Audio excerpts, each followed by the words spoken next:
जैसे जब भी कोई नेता, जब भी कोई यहां से बहुजन समाज पार्टी से निकल के जाता है तो उसके पास सबसे आराम से, सबसे आसानी से बोलता है कि भाई बीएसपी में तो लोग पैसा लेते हैं, किताब ज्यादा मांगते हैं।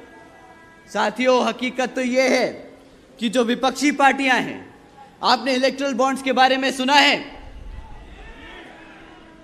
साथियों, ये जो विपक्षी पार्टियां हैं, ये पिछले 6 सालों में 16,500 करोड़ रुपए बड़े बड़े धरना सेठों से ले चुकी है। परंतु जब इन कंपनियों का खुलासा हुआ, जब इन पार्टियों का खुलासा हुआ, तो सारी पार्टियों के नाम आए थे। भाजपा, कांग्रेस, समाजवादी पार्टी, सब पार्टियों के नाम आए, परंतु एक पार्टी थी जिसका इन सब में नाम नहीं आया। आप जानते हैं कौन सी वो राष्ट्रीय पार्टी है जिसने किसी भी धरना सेठ से 1 रुपया नहीं लिया?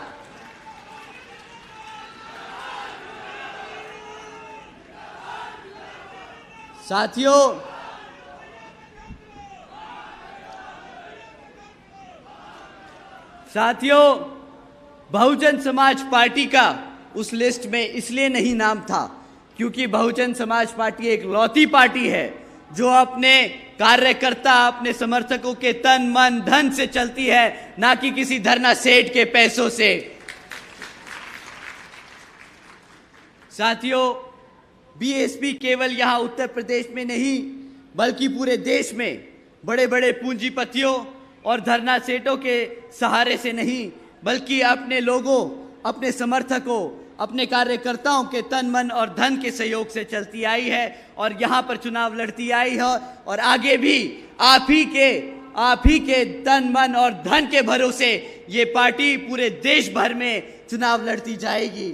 साथियों, आप लोगों के तन मन और धन के लिए मैं यहां मंच से आप लोगों का तहे दिल से धन्यवाद करता हूं, क्योंकि ये मूवमेंट है जो आपकी वजह से चलता है।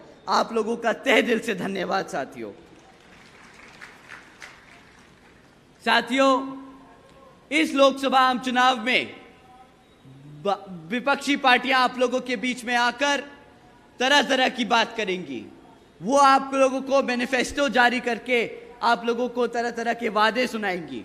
परंतु साथियों, इस बारी लोकसभा आम चुनाव में आप लोगों को वोट जो डालना है वो इन पार्टियों के रिकॉर्ड पे डालना है कि इन पार्टियों ने जब जब सत्ता में आसीन रहे तब तब इन लोगों ने हमारे समाज के लिए क्या काम किया, आप लोगों को उन पे सवाल करना है। साथियों, पिछले 10 सालों में ये भाजपा सरकार केंद्र की सत्ता में रही है, तो जब भाजपा आप लोगों के बीच में आए तो आप लोगों को उनसे सिर्फ 3 मुद्दों पे सवाल उठाने हैं: शिक्षा, सुरक्षा और रोजगार।